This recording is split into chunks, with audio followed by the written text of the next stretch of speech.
Okay, the NBL Canada. So if you haven't seen it, this is from, I believe, game number 5. So this is about 2 weeks ago. This actually goes to a 7-game series between London and Halifax. This game actually takes place in London. So they play at the Budweiser arena. So they play where the London Knights play. And they get good crowds. This is sort of the dominant team of the league. This is the London Lightning and the Halifax Hurricanes. We come back on the other side. We will talk to Deputy Commissioner Audley Stephenson. But first, this. Threat for Halifax. It helps the offense click so much better. Herring Jr., he drives, he's wide open. Herring Jr. with the big one-handed slam. My goodness.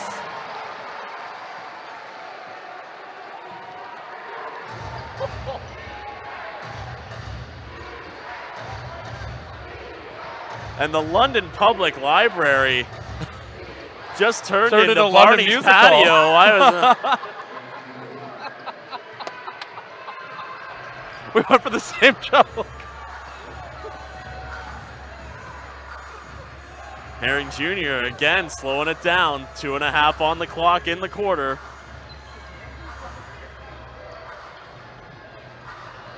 Herring Jr. underneath to Boyd. Easy foul call there. Beautiful pass there from Herring Jr. to get Boyd to the line, essentially. Just a really nice job by Herring Jr. I mean, we're talking about a guy taking over the game multiple ways. Seeing the floor offensively, getting up for the jam. And as that there play, you see it, that is the dominant team, that being the London Lightning. But it went to 7 games, and what I think is interesting about it is when you start talking about Halifax and basketball, for those that may be remotely uninitiated about basketball in Canada, for all those championships they had, the CIS, it's a good basketball market, and they have a great building. And in fact, in the times of watching those teams play CIS basketball, if you didn't really know what you were watching, if you first just sort of clicked on it, you might mistake it for NCAA basketball, because it did have that kind of enthusiasm, great crowd, and I think it's fantastic that they have the league that contains a Halifax in it. So, Audley Stephenson joining us here, the Deputy Commissioner. Thank you. Can you not be the full commissioner? Do they? Well, we'll get there. We're working on that. Baby steps, right? Baby steps. There you go. Part of the ascension. So, for those that aren't familiar with the league, and whether 10 teams, I think 10 teams. We're 11 actually. You're 11 teams now. The Sudbury 5. Sudbury 5. What do you think of the name? I like it. There we That's go. right. The 5.ca if you want to look it up. Exactly. Okay. There you go. So So the homework. I like that. this is very, because you spent, and I just mentioned London, I think, what, 6 years or so with the Lightning? So with the league itself, yes. I came on board as kind of volunteer in year 1. And I just wanted to kind of be a part of the league. So not necessarily with the Lightning, would kind of help. It was the whole league. Yeah, the whole league in entirety, yeah. So why do that? What is the background? What is the love for this game? Yeah, I mean, the love of the game of basketball is where it started for me, and it's really interesting. The year the NBL Canada started was when the NBA was during a lockout, that lockout year that they had, and at the time I was very much into. I was very actually bad at basketball podcasts. I was much into media content creation in and around the sport. Where's home for you? So what town do you grow up in? Toronto. We're downtown Toronto. So what's high school? What high school? Bloor Collegiate. Bloor Collegiate. Are they excited about you? Like, is there a bust of Audley Stephenson when you go in there? I'm still lobbying for it. I'm trying to. There are a few teachers that probably aren't thrilled about it. Stevenson? Are you kidding me? Stevenson? He's still around? Yeah. So let's. So there are good memories nonetheless. Yes, nonetheless. And so college, university?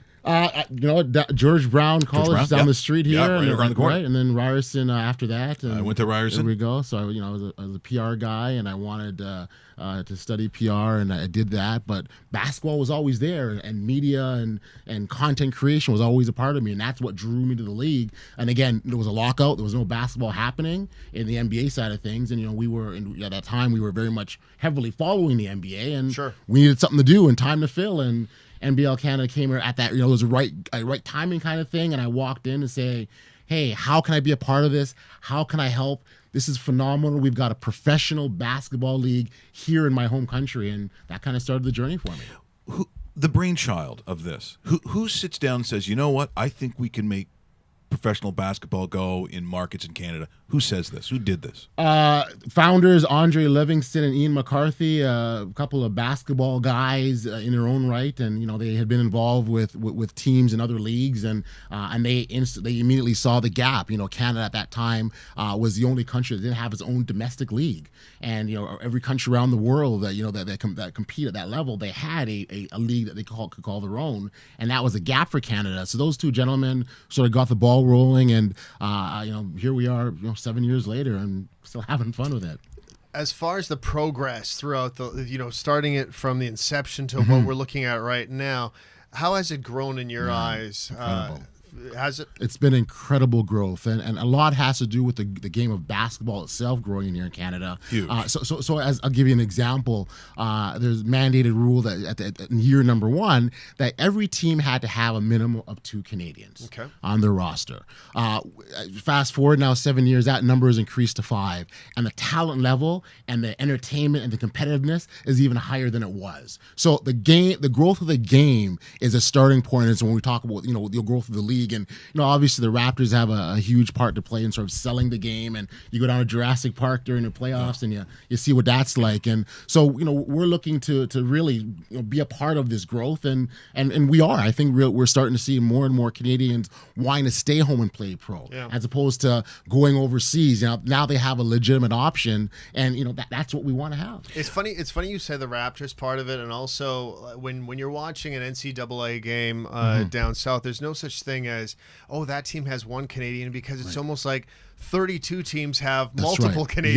You got it. It's not one of these things where we're zeroing in on one team. That's right. It's like, no. The entire tournament has it. Absolutely. Canadians are going in the top 5. Lottery's number 1. Absolutely. And that's just the growth of the game. And I think it's a natural progression. Like, as the game evolves, oftentimes joke, Dr. Naismith has lots to be proud of, because there are a lot of Canadians that are all over the map, and you've got those that want to go overseas, and that's great for them as well too. But to have those options is what I think is just phenomenal. Because there's some great stories, and I look back in sort of the late 70s, early 80s, and so when this kid out of St. Mike's named Leo Routens, I believe is how you pronounce the name, and so I heard that you'd start seeing the Toronto Star. You'd see these pictures. I'm like, they're showing some tall white kid with a weird last name, and he's showing up, and they're saying he's going to get a scholarship. I'm like, yeah, we'll see about that. That's right. And then at Syracuse, Jim Boeheim, I'm kind of losing my mind going, is he like the 11th guy on the bench? And then you see what he does there, and then he gets drafted by the Philadelphia 76ers. And from that moment on, because I always believe in a nation where that's not commonplace, that when you see one of your own, see, that's the thing that drives people. People like Nancy Green, a lot of people maybe not even remember that name, but they saw her as the Mars bar was a chocolate bar. No, but she actually was a Canadian. She won a medal in the Olympics. And since that time, it's just tenfold where we're looking at Canadians now, and Dave just mentioned the tournament. Well, not only Canadians on the roster, but they're not there just for the jacket now. No. They're probably your starter, and they might be your star. They might be Andrew Wiggins. You can go down Jamal Murray from a couple of years ago. RJ Barrett at Duke. Yeah, RJ's coming up. At Duke, yeah, right. Exactly. And Carl English was a great story, I think, for a lot of business. So Carl comes from, as far away as you can think. He goes to school as far away as you can think, and he comes in, and now this league, and it's sort of embraced that mentality that you can do it too. And I think, just looking at the league and how it's progressing, it won't take long before you start seeing, because I know there's those that haven't been in the NBA or ex-NBA players. Is it going to be that strange that I'm going to see someone who initially didn't make an NBA roster, and they're going to play for Moncton or Kitchener-Waterloo, and then they end up getting a call-up? Hey, I don't think you're that far away. No, we on the inside don't feel so either. I mean, this past season, a former player in our league, at the end of the regular season, the NBA regular season, he got a call-up from the D-League to play an NBA team, and Amari Johnson. So we have one player that's started with our league, and it ended up there. I think that's just one of many to come. And you touched on Carl English. I think that by far was the best story of the season for us. Yeah. I'm talking about a guy coming back home who's played internationally, all sorts of experience, 15-year pro, coming back home for the first time. And I remember being in Mile One Center at downtown St. John's in the home game, and watching an excited, exuberant, enthusiastic fan base, just hearing Carl English's name announced as he came out, and at the end of the game, and many games after that, the lineup of kids take a selfie with me, give me an autograph, Oh, yeah. ball. It was just, and he was there for every single one of them. And to me, that, the best story, a guy coming home, and to be able to be a part of that, offer a platform to allow that for me is just a thrill. Getting some messages right now, Audley, on Cool. On Twitter from Kelly McDonald, who's a season ticket holder of the London Lightning, enjoying the crowds there, and wanted to know about is London the model that a Sudbury will look at and say that's what we want to aspire to? Is that kind of what you when you blueprint a new season, new team expansion? We see it in all different kind of sports, and you always want to look for realistic goals. Is that realistic right away for them? It totally is, and in fact, the Sudbury group have been down to London numerous times. They've been at games, they've studied, they've looked at models. So absolutely. But I also think you can take a little bit from every market. Sure. When you look at sort of across the league, each market is unique, has its own uniqueness with respects to how they either they deliver their message or reach out to their communities. So I think there's a little bit to take from everyone, but without question, what we've seen out of London. I mean, they've just won their 4th franchise championship in their 7-year history, and they absolutely have been an incredible model to follow. And quite honestly, it wouldn't be a bad starting point at all. Yeah, because he goes on to write, and he's enjoying this right now, watching live on YouTube.com. Great. The crowds are fantastic. The game experience is second to none. So compliments to you, your league, and everything that is good about it. And thank you for that, and thank you to the listener and viewer, I guess. But the thing that I've said over and over again is I challenge people to come to a game and not enjoy themselves. Like, it's the experience it is. I mean, very much NBA, like the NBA feeling.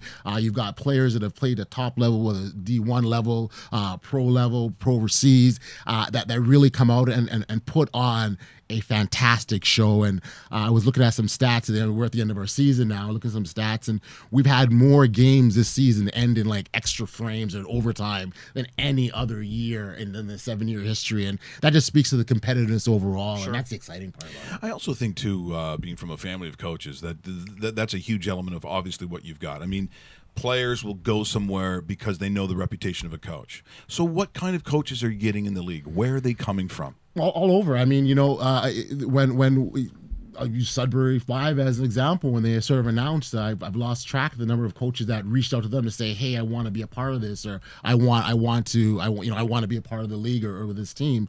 What I've been really excited about is that Canadian coaches are also getting an opportunity. It's a great place for them, I think. Keith Vassell is a Canadian coach. He was formerly on the national team with Niagara College. He won with London with the championship. Those are the types of opportunities that this league creates, and it just shows that it's not just for players anymore, right? It's players, it's coaches, it's guys that want to be league executives, it's broadcasters, right across the board. And that when we really start to look at it from that vein, it really opens it up, and it really speaks to an incredible opportunity to work or be involved with a pro basketball league. Well, I also think too, and I talk about all the time about your national program, your sort of national profile, and a lot of times Dave and I will talk about. You look at the World Cup, and people say, well, there's certain teams, there's certain nations that we're going to see Germany, we're going to see Brazil, But what has happened over the years in those huge leagues in Italy and in England? If you don't have a solid grassroots program, then what you're going to find is eventually your league is filled full of internationals or imports. When you see that, there's a reason why England won't win the World Cup. They just don't have enough nationals. Those that have good grassroots sports, Spain, Portugal, right. Germans. If you watch the Bundesliga, their biggest stars, Dave, they're German. Right. Like, it starts somewhere, so it goes hand in hand with people say, well, how could you start off a professional league, whether it be basketball in this case or the soccer, which is eventually coming too, in similar sized towns. It's what Audley just said. It's how you grow a game. It doesn't happen overnight. No. But as Audley said, you have 2 Canadians to start with. Now you're up to 5, and those 5 weren't the water boy and the guy keeping stats. Right. They're coming from big schools, big programs, big conferences south of the border, and you watch. It will eventually filter its way where guys like Audley who come out of, there's a lot of guys watching now going, well, I'm at Ryerson, I'm at a school, I'm taking communications. Mm-hmm. You're saying there's going to be a place for me to actually get paid with my skill set in Canada? Yeah. That's what you're talking about. That's exactly what what that's you've encompassed it all right there, and it is, and that's the thrilling and exciting part about being a part of this. And going back to that point about the Canadians per roster, every coach in our league will tell you that if they do not have talented, solid Canadians that can contribute, they will not have success in terms of wins and losses. Right. CFL will tell you the same thing, Dave. Yeah, no.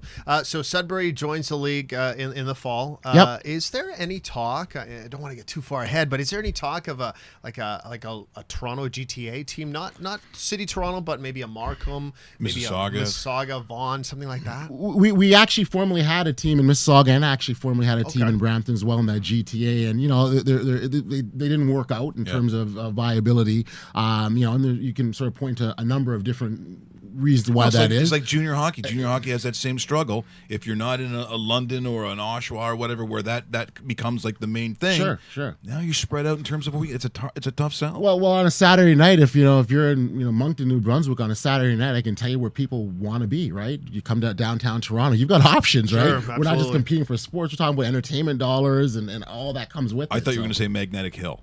Which probably that could be place number 2. Would suck at night. It would suck at night. Like, I'm going backwards. I can't see anything. I can't see. I did have to go check out Magnet Hill the first time I was there too. I'm like, is this real? Like, it really pulled me up. At first I went on and I'm like, it does. You're free. Well, I'm going backwards. And the locals are going, look at this one over here. I want to show you something pretty cool. This goes back to 2014. This is the All-Star game. The NBL Canada All-Star Game, and there's a slam dunk competition. So if you're curious about the level of athleticism, I'm going to show you a clip of this dunk. This is 2014. Yep. This is the All-Star Game. Check out this.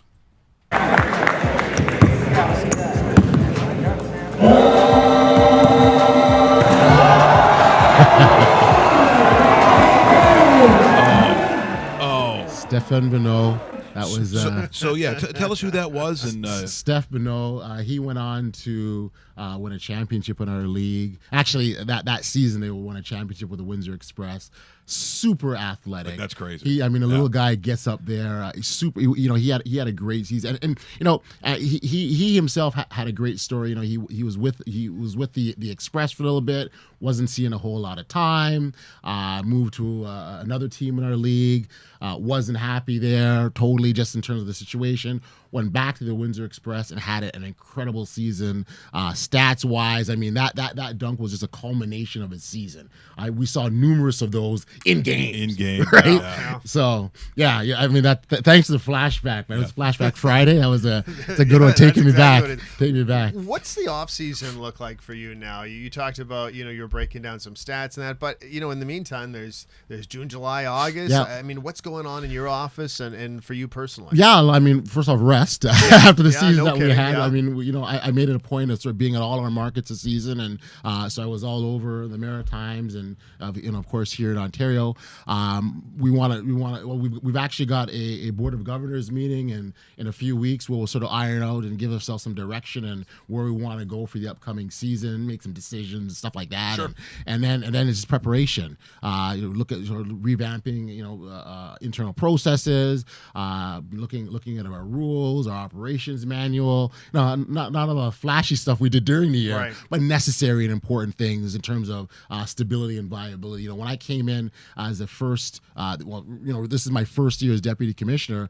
I sat beside every commissioner our league had, so I had an intimate and up close views to sort of how things worked. And when I stepped into the role, it really helped me just to hit the ground running. And now that I'm going into the off season, I'm taking a lot of that to where we can improve and get stronger and get better. I think Sudbury's going to do well. That's from years of going up there in high school, playing in tournaments that were sponsored by Laurentian University. Yeah. The culture up there is really kind of surrounded. That's why the Wolves always draw very well, Dave. I think almost anywhere you would have success in junior. When I take a look at your league and how you've done this, the places where they do well are the places where junior hockey does well. Right. And so I look at Sudbury, who will draw from from North Bay, the Sure Timmins area, The 5 boroughs. Yeah, Make up you the know, 5. yeah, right? you're gonna see, and people say, well, what kind of draw? I think you're gonna do very well. I think you do very well. An interesting point with the Sudbury Wolves, they're owned by the sports SW Sports Entertainment Group. That's the ownership group of this team as well. See, that's very so good. smart. So the Hand model in now, hand, right? right? Yeah. So now you've got the infrastructure already in place. You've got sales and ticket staff. You've got the building already set up. When it's time to figure out scheduling, it's a Yes. lot easier process. So that very well could be a model that we may see replicated in other markets, and that's one of the reasons we're really excited about Sudbury. We'll just go up there and I'll just start doing Marv Albert play-by-play, see if anyone catches on it. And it's Smith for 3, and he's fouled. Yes! And we'll go to the line. My favorite Marv Albert line of all time was with the first USA Dream Team. And they're playing Angola. They're playing. Now, the funny thing is, That was a tough game. Close game. Angola starts out, they get a dunk from one of their 9-foot-tall guys. So Yep. it's actually, the first is 2-0 Yeah. Angola. And then it just goes on and on and on. Yeah. And then Marv Albert says the classic line, this kills me, I'll remember this forever. He goes, is it just me, or does it seem like Angola hasn't scored since yesterday? That sounds about right. That sounds about Awesome. right. Audley, thanks so much for coming in, man. Listen, a guys, real pleasure. Listen, I appreciate the opportunity just to talk about our league. Thank you for providing the platform. Like I said, we're really excited about what's to come in the future. And Well, you come in anytime. please Anytime. do. I thought we were Yeah. about NBA. No NBA talk. Yeah, I was going to say. Oh, what's going on? There was a Oh, pretty you good wanna- game Oh, my God. yesterday I with the Rockets. Okay, know. all right. So here's the one thing that Not going anywhere. here's the one thing that I don't like. What's that?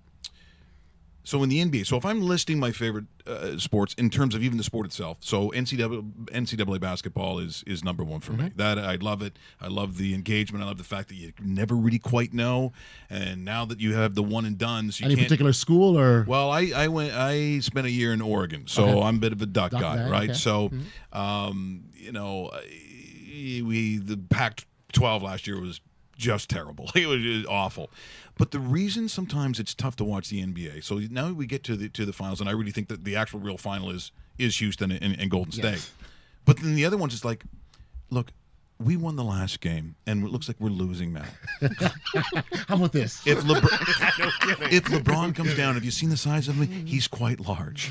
So I'm just going to move out of the way, and they'll probably win by 40. But we're going home, and we've already split anyways. Right. So you go and you win one game, the next game, you lose by 40. Right. Because it's a league of runs, and sometimes it's a little frustrating to watch. That's right.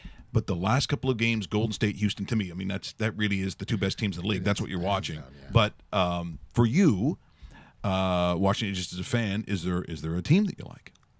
I don't have a team. Yeah. I just Do you have a kinda- guy? Do you are a LeBron guy? I mean, I love LeBron for all that he I do too. does. I do too. I Yeah, really yeah. do appreciate it, and I mean, when it's all said and done, when like to have these arguments over who's the greatest, he's better Yeah. than MJ, is so premature. Yeah. Yeah. Like let's just Yeah. wait until the dust settles and we can have those conversations. I'm open to that.